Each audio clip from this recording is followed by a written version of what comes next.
check your barrels clear and that your powder is dry. It's the Red Dice Diaries RPG podcast with John and Hannah. Hi. And in this episode, we're going to be talking about firearms and gunpowder in D&D.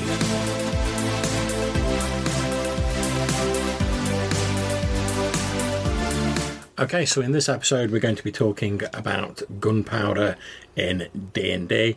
Now, gunpowder is one of the earliest known chemical explosives. And love, I'm sure you're pretty aware of what the ingredients are.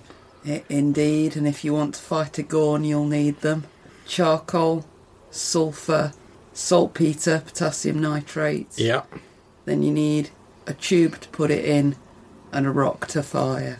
That's it, exactly. And this was invented in the 9th century in China by Taoists. Originally, apparently, it was used for medical purposes, but it spread throughout most parts of Eurasia by like the 13th century. What, like cauterising wounds and that kind of thing? Yeah, and for mixing in with various powders and stuff like that. Now, we know that gunpowder has been an option for Dungeons and Dragons since fairly early on in D&D, to be honest. My research showed me that Ed Greenwood, who's like the founder of the Forgotten Realms, invented elements to that sort of thing. Yeah, we met him once. He did a couple of articles about it in Dragon Magazine issues 60 and 70, I think it was. Although apparently Gary Gygax, actually one of the original creators of D&D, wasn't really a fan of it because he didn't like the combination of like science and fantasy, and he even wrote a letter saying that in Dragon Magazine issue 66. Mm-hmm. Now, before we go any further talking about gunpowder, I just want to make it clear that we're talking about sort of early firearms and uses of gunpowder in this game, so like flintlocks and stuff like that. Yeah, rather than talking about the sort of modern fantasy settings, you're looking at your flintlocks and your muskets and yeah, exactly. Sort of so, like we said, gunpowder's been an option in D&D for quite some time, but it doesn't ever really seem to have like embraced the concept. So the 5th edition Dungeon Master's Guide has got some rules for like firearms and stuff like that in, but it's never really been sort of embraced by the core rules of D&D. And the first time I ever encountered a version of D&D that seemed to sort of embrace firearms and gunpowder was Lamentations of the Flame Princess, which, although it has an appendix covering it, so it's still an appendix, it's sort of a fairly substantial part of the book and it devotes a decent amount of words to it. Didn't we have a game that was sort of musketeer themed at some point? Quite possibly. I don't recall the exact title of it. I'm sure we did, yeah. I vaguely remember doing a D&D game that was very much about being a musketeer. And yeah, quite possibly. Obviously, the musket that comes with it. But yeah. I don't think any of us actually used our muskets throughout the entire game. I think everybody just used a sword because sword fights are cool. Yeah, I mean, if that does ring a bell, I can't think of the exact name of the game. But certainly I think firearms as well, like gunpowder firearms, like flintlocks or whatever, they lend towards a more swashbuckly sort of game, don't they? You think of like the pirates with their pistols and stuff like that. So there certainly are versions of D&D out there that you can find that sort of touch on firearms and gunpowder more. But like I say, Lamentations of the Flame Princess was the first game that's a version of D&D that I felt really embraced it. So with that in mind, here's a few things that you should just sort of keep in the back of your head if you're planning on using gunpowder in games. So unless you're using a magical version of it, which I think Forgotten Realms did, I think they called it like smoke powder, and like gnomes or dwarves invented it, but you had to have like magic to make it. Yeah, it's an alchemical thing. That's right, yeah. So unless you use that, you're saying that science functions in an understandable way in your fantasy world. Yeah, you're also saying that science is at a level where they can understand it, or you're saying that religion is at a point where enough people have stolen the religious secrets of the magic powder to be able to put them into a weapon. Yeah, quite. Another thing to keep in mind is that if firearms are common, then certain types of armour, certainly metal armour, that are commonplace in your traditional D&D game, they become less useful and they may fall out of fashion entirely because obviously muskets can go through like plate armour. And the way Lamentations gets around this is if you're using firearms, any of your more traditional antiquated armours cost a double because they're antiques, they're collector's pieces, they're not being made anymore. But instead it substitutes like pikeman's armour and like buff coats and stuff like that, so it upgrades a little bit. And it's not necessarily a bad thing that you change that, 'cause it gives your game a bit more of a unique look, but you do need to keep that in mind. I mean, whilst you might be thinking in a traditional faux medieval game, oh, I want to get myself that badass suit of plate mail for my paladin because it's going to make me like invincible, some fool like totters up with a musket and gets a shot in on you. Yeah, plate mail's not much help when you're getting shot at. No, exactly. Now, as we were saying earlier, campaigns with gunpowder tend to evoke a more sort of Renaissance-leaning feel than your typical sort of quasi-medieval settings prevalent in D&D, or a more sort of swashbuckly, like Buccaneer-style vibe. And I don't think that's a particularly bad thing, but it's obviously up to you and your group to decide whether that's the particular flavour of game you want. Well, yeah, this is, I think, the reason that it hasn't really taken off in D&D, that a lot of people just don't want that level of technology in their D&D game. They want a medieval fantasy world, not a early industrial fantasy world. Yeah, I mean, I think that's why they don't really take off. Yeah, I think you're absolutely right. I mean, I think the default assumption of your typical D&D game is it's a sort of faux medieval world. And obviously firearms and gunpowder and flintlocks and stuff like that, they're from a later period. So you have to contort a sort of medieval world to make it feel medieval and still sort of get firearms in, which is obviously what Forgotten Realms did. Or we'll make it a magical thing rather than a science thing. So we can sort of squeeze it in and still have it look a bit like a sort of medieval world if you turn the lights off and you squint a little bit. So another thing about gunpowder is if it's widely available and it's known, it puts a powerful, if unstable, element in the hands of the masses without them having to use magic. Now, if you think about your standard D&D game, often magic, even though you can like learn it if you're a mage, often you need some sort of like innate talent that sort of limits magic. So, you know, if like only 1 in every 100 people has the talent for magic, that limits the amount of wizards you've got. And your average peasant, if they could read, could pick up a magic book, read it all day long, and still not be a wizard. But if you give anyone enough training, they can pick up a flintlock and they can shoot it. So you're effectively saying that instead of a mob of peasants with pitchforks, you get a mob of peasants with firearms that are a lot more dangerous. And this is something that's really well covered in one of the Terry Pratchett books, although I can't remember which one. It might be Feet of Clay. It's definitely one of the Sam Vimes ones. Okay. Where the Discworld has had guns for thousands of years. They were invented like thousands of years ago in their city, but they've been repressed by the magicians and the assassins guild. Yeah, I can see who've that. basically gone, oh, if any old person has this power, then we don't have all of this power. So we're not going to let anyone have a chance to get at it. And yeah, he talks a lot more about that sort of idea. Well, that's it. If you think about it like this, if you're a mage and you get hold of like a magic missile wand or something, and you come in and you're like, brap, brap, brap, magic missiles all day long, that's a magical thing, and it seems fantastical. Whereas if like any old person can effectively sort of do the same thing, okay, it's not as reliable, there's a lot more sort of technology and technical wizardry involved rather than actual wizardry, but it sort of elevates technology and brings it a little bit closer to the stuff you can do with magic in a traditional D&D game. So I think a lot of it depends on how much you want to sort of blur those lines, really. See, another thing to think about how you're including them in your game world is how did they actually get there in the first place? It's true. Because, I mean, if they were invented 100 years ago by some military and then they equipped all of their soldiers with them, by now probably they're all over the world and everybody could get access to one if they like really tried. Yeah, and much as we've seen in the history of the real world, once one nation realised, hey, this stuff's pretty useful for fighting people. Other nations are like, I've got to get me some of that. And it soon spread all around the world and quickly sort of outpaced some other modes of warfare. So even if you just go, oh, a small island nation in my D&D world's discovered gunpowder, if they use it against anyone else, soon everyone's going to want to get hold of it. And if you've got lots of learned people working towards it and science works in an understandable way, sooner or later someone else is going to come up with it as well. Exactly.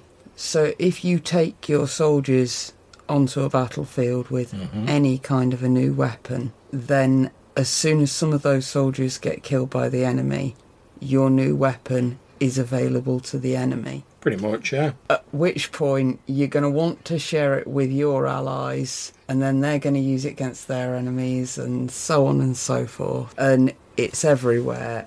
And it's the same with any kind of technology, but particularly with these kind of weapons, because you start with like the fireworks, and then everybody's got fireworks, and then you've got cannons, everybody's got cannons, and it spreads. And also, obviously, it can spread by trade as well. So, I mean, think of how many like places like the British Empire like supplied with guns. Another sort of thing about that is that once gunpowder and science exist, you're going to get people experimenting with it and innovating with it and trying to make new inventions. Because as soon as someone goes, oh, well, my nation's got a gun, some scientist in another nation's going to be, well, I'm going to make a bigger gun. Also, when you get to that sort of level of gun technology, it brings with it a lot of other technology, because to be able to make that rifle barrel, even one like the ones in Sharp, you need an industrial system behind that. Yes, quite to true. make uniform parts that's that like will the then board fit ones together. where it sort of like spins it round. Or Yeah, I think that's the ones that Sharp uses. It might be introduced through the books. I don't know. I didn't read Sharp. I just like the Sean Bean series. But that whole thing of the industry that's required to make guns brings with it a lot of other industry. Yeah. And again, at that point, is it still D&D, or is it a sort of Renaissance story rather than fantasy? Yeah, I mean, I think you're absolutely right. As you say, these things don't occur in a vacuum. So technology and innovation, when you get to like a big invention, it's normally like one step at the end of a series of steps leading up to it.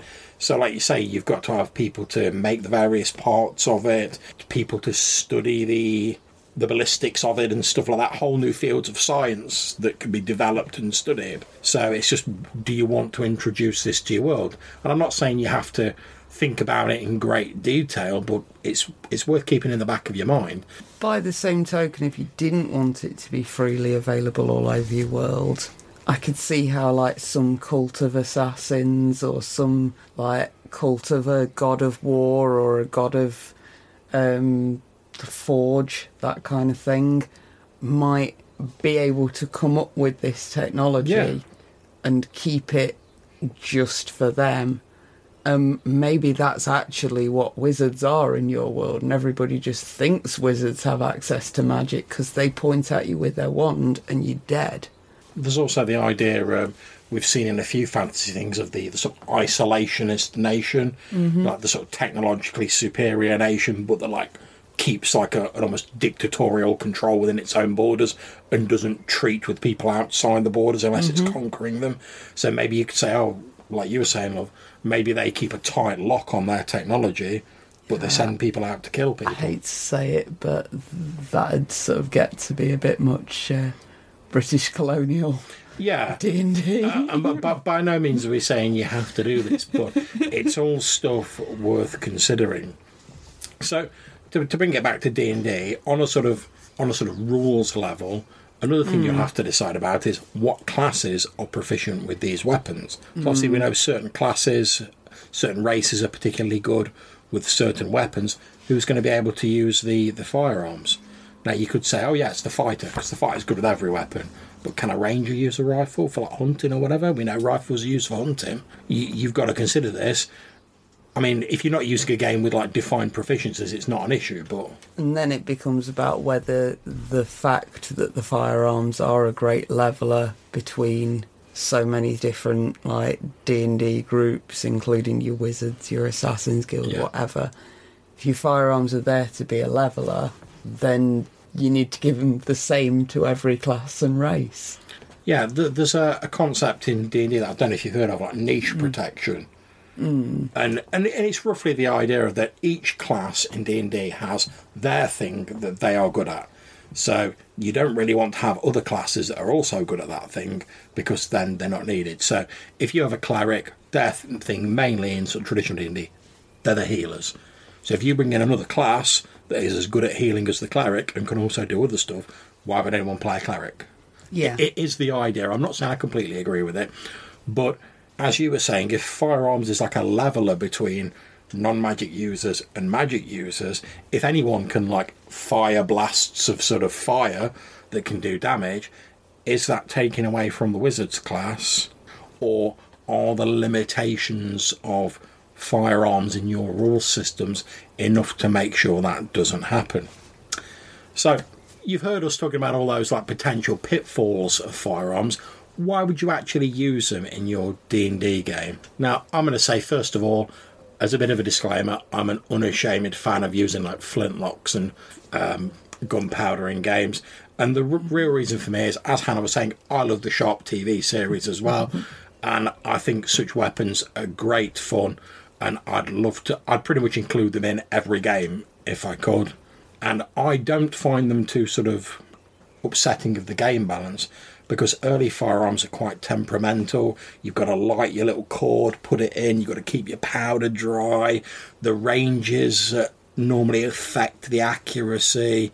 They don't deal well with the damp. They take ages to reload, and there's all these other limiting factors. So the way I see it is magic is still more reliable. You know, you pull out your wand, you say the word, zap. You've not got to stand there like loading your powder in and making sure it's dry and like ramrodding it down and putting your little, whatever they call it, the little fuse thing in. Yeah, so a big part of this, when you're like choosing to put them in your game, is gauging which firearms you're using exactly. Yeah. As you say, your flintlocks and your muskets aren't going to have a big effect on your overall setting initially, whereas if you put in rifles in there straight away, yes, that's going to change your world.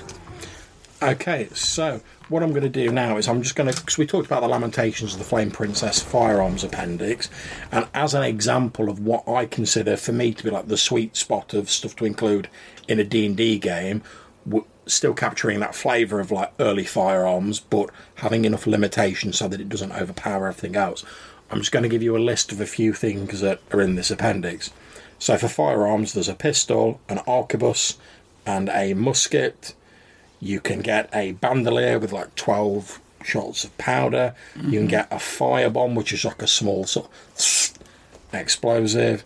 You can buy your gunpowder, like your match cord for lighting it. Powder horns, like scatter shot, obviously gunpowder with ball bearings in it, and stuff like that. And the way it deals with it in here is it describes a couple of different methods of firing. So your matchlock, where like a lit match is secured in a clamp, and when you pull the trigger, it drops the match down into a small amount of fine gunpowder. That lights that, which lights the course of gunpowder, forces the bullet out of the barrel. Happy days. And it also gives you additional rules for like wheel locks, where a wheel spins around, ignites it, and flintlocks, where you use a small piece of flint instead of a match. Mm-hmm. And the basic rules, matchlocks are assumed to be the most common in Lamentation of the Flame Princess. And they use the following rules. They take 10 rounds to reload, although it says 8 rounds for fighters, so obviously fighters are better at using them. So let's face it, how many combats do you play in D&D that go for more than 10 rounds? Too many, but not often. So certainly when I've used these rules in games, people will tend to snap off 1 or 2 shots, and that's it. That's all the use you get out of them. So occasionally you'll get a really good shot with one, and you'll be like, oh yeah, I like nailed that guy with the matchlock. But most of the time their impact isn't that great. They get double the usual range penalties at medium and long range, so shooting someone in the distance, forget it, it's not going to happen. They've got a 2 in 10 chance of misfiring, and then you have to spend like 3 rounds clearing it before you can load it again, because like, the powder's got wet or whatever. If it's damp conditions, so it's raining or whatever, the chance of misfiring's doubled. And the benefits are they ignore 5 points of armour at short range, so anyone you close up can you like fire through your metal armour. But my favourite thing is the discharge of a firearm causes an immediate morale check for all enemy characters and creatures with a morale of 7 or less. So when I've used them, I've found the best way to use them in Lamentations, in my view, is you bust out the matchlocks at the start of the combat, you fire off your first few shots, and it doesn't really matter whether you hit anything or not, because the best thing about it is it makes certain enemies make a morale check. So if you're lucky and they fail the check, you might not have to get into a combat with them. You fire off the firearms, there's loud bangs, there's smoke, smell of like gunpowder, the enemy are like, forget this, and they run for it, which in an OSR game like Lamentations, where combat can be quite lethal, that's the more you can avoid getting into random combats, the better, to be perfectly honest. So I often find that they're better for that rather than the pure amount of damage they can inflict, because all it takes is it to be raining or you to roll a misfire and you're like, all right, well, that's done. And you've either got to carry more pistols and more firearms, so you can just like drop that and pull out another one, or you've got to spend like 10 rounds reloading it, which probably isn't going to happen in most cases. Now, something that I noticed when you're going through that list of things that are available that does need consideration if you're including this in your campaign is things like firebombs and other things, because the second you tell a group of D&D players that there is a barrel of gunpowder, one of them is going to suggest lighting the whole barrel on fire. Now, I don't know enough about actual gunpowder to know what the result will be, but I suspect it would not be anywhere near as spectacular as said D&D players are hoping. The thing is, I think, to be honest, it depends on how much of a problem you see that's, because if I like I said, oh, there's some barrels of gunpowder there, I would not say there was gunpowder there without expecting the players to blow it up. And this is why I'm saying make sure you prepare for it and consider it. It's gonna happen if you put gunpowder in your game. True. Even if you make it like the most expensive substance in the game world, by level 5 the players will be able to afford it in as much quantity as they want. Yeah, and I mean, I think in terms of the firebombs in Lamentations of the Flame Princess, they only do like 1d4 damage. The main benefit of them is they ignite flammable materials, but also if you roll a miss for it, blows up in your hands. So they're quite temperamental, and your main use of them is like to quickly set a fire. Right, like you're not going to be blowing up a whole building with it, but if you're like, we need to set fire to that barn, you could mess around with your flint and tinder, but if you've got a firebomb, and off you go, you're good to go. It takes far less time, but if you roll that misfire, it's blowing up in your hand and probably taking a couple of fingers off. So again, it's checks and balances to like stop it from being overpowered. So one of the other advantages, I think, of early firearms, and we touched on this a little bit earlier, is they give you a way of upping the threat level of like a low-level encounter without just throwing loads of magic in. Because, let's face it, if you... And I'm just going to use a random example I'm putting on my head. Let's say you've got a group of bandits attacking the player characters, fairly low-level stuff, and you go, oh, these bandits... I'd really thought that the players were going to bump into them like a level or two ago. They're just going to walk all over them. I want to make it a bit spicier in combat. So you could go, oh, I'm going to give them some lesser magical items. However, what's probably going to happen is the players are going to kick their arses, hoover up all those magic items, and then you've just got more powerful players. However, if you give a few of these bandits like primitive firearms, granted the players can still hoover them up, but it's not like they couldn't just buy firearms.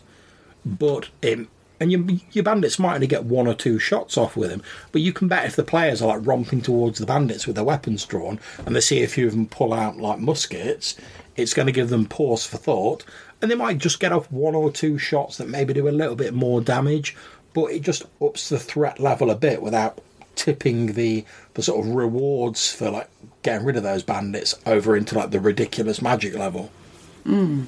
So my final pro for using primitive firearms is that if you use the Lamentations of the Flame Princess firearms rules, which, as I've said, I really love, I think they're great, and you can get a free version of this on Drive-Thru RPG without the art, then firing one, as we've said earlier, means that low morale enemies are going to have to make a check, and it's just morale is like an underused mechanic now, in a lot of D&D games. this actually strikes me as another reason why you might not want them in D&D, because most of your like undead foes are not going to be particularly hurt by firearms, and they're not going to be all that bothered by the morale check thing, because most of them have got effectively no intelligence, so they don't have morale in that way. Yeah, and I think one of the things we tend to notice in sort of more firearms heavy, let's say for argument's sake, settings in D&D is that they tend to lead to having more human enemies and more sort of intelligent enemies rather than sort of like more monstrous things. But for me, I love the fact that it brings morale checks sort of more centrally into the game, because often it's a mechanic that just like gets ignored or doesn't even really factor in, whereas I think it's a really interesting thing. I mean, we were talking about long D&D fights earlier in the episode. How many times have you been in a D&D fight, you've been fighting bandits or whatever, and you've massacred your way through half of them, and the rest of them are just sort of like robotically fighting onwards. And you're like, really, if I'd seen like half my mates killed like that, I would be heading for the hills. See, that's another one of those fiddly little mechanics that you just forget about when you've been slogging out of combat for half an hour. And I suspect that the computer programs that are being brought in, things like Roll20's, various different suites, that remember all of these checks, will make that sort of mechanic a lot more used and a lot more useful. Well, I think, in my opinion, part of the reason it tends to get forgotten is it's a little bit woolly sort of where you should make morale checks, and it's a little bit sort of, oh, you could make one here, you might make one here, but it's not like a definite guide. Whereas with the Lamentations firearms rules, you know that every time someone fires with a firearm successfully, you got to make that morale check. So it's all there in black and white. There's no debating it, you just do it. So I think that would help to make it not fade into the background as much, which I'm a fan of, because I think the mechanic itself is quite good. Yeah, you're right, it is a underused mechanic, and there is a certain element of stupidity to a group who, when half of them are already dead, continuing to attack. So have you got anything else you want to say about firearms or gunpowder in games? Just that this is sort of, I don't know, I think once you add gunpowder to a game, it's not immediately a D&D game anymore. Because, as you say, for the same reason that they're bringing in more human enemies, you then, anytime you come up against something that's like a big gribbly monster, you're going to shoot it in the face and it's going to be dead. Or you're going to shoot it and the loud noise will scare it away. Whereas if you've signed up for like D&D, you expect there to be a certain amount of that dungeon crawling and that monster fighting and stuff. You expect there to be a certain amount of that medieval tavern and things. And all the stuff that guns do doesn't work for that. So by that point, is it D&D anymore, even though it's using the same mechanics? See, I would say I don't agree that it's not D&D, and the reason I say that is because way back as far as like second ed, AD&D, they brought out a series of books called there was like the Complete Necromancer's Handbook, and then they did a historical series of books, and there were options for using firearms and other sort of special weapons in that. So I think it's been an option in D&D for quite some time. So I don't think it makes it not D&D, but I can certainly concede that it makes it not typical D&D. Because I agree with you, most people who sort of rock up to a D&D game, they'll expect it to be faux medieval, sorcery, swords, monsters, taverns, as you were saying. So I think if you are going to introduce firearms into like a D&D game, or run a D&D game that features them, you need to make sure your players are certainly aware of that from the start, and sort of have an idea of how that's going to affect your game. And as we've said loads on the podcast, it comes down to like having a discussion with your players, making sure they're happy with it, and that you're happy with it, and that you all know what you're getting in terms of your game. Yeah. So, unless you've got anything else... Guns are bad. Okay. Indeed. So, with that bombshell, we're going to wrap up this episode. We hope you've got something out of this. If you want to call in and tell us whether you agree or disagree, whether you love, whether you hate firearms in D&D, I can practically hear Rob Davis chomping at the bit to tell me how much he hates firearms. Then you can leave us a voicemail message using SpeakPipe. There's a link in the description below. Or you can send us an email to rddrpgpodcast@gmail.com. Until we see you next time, take care, stay safe, keep gaming, and watch out for those guns. Bye.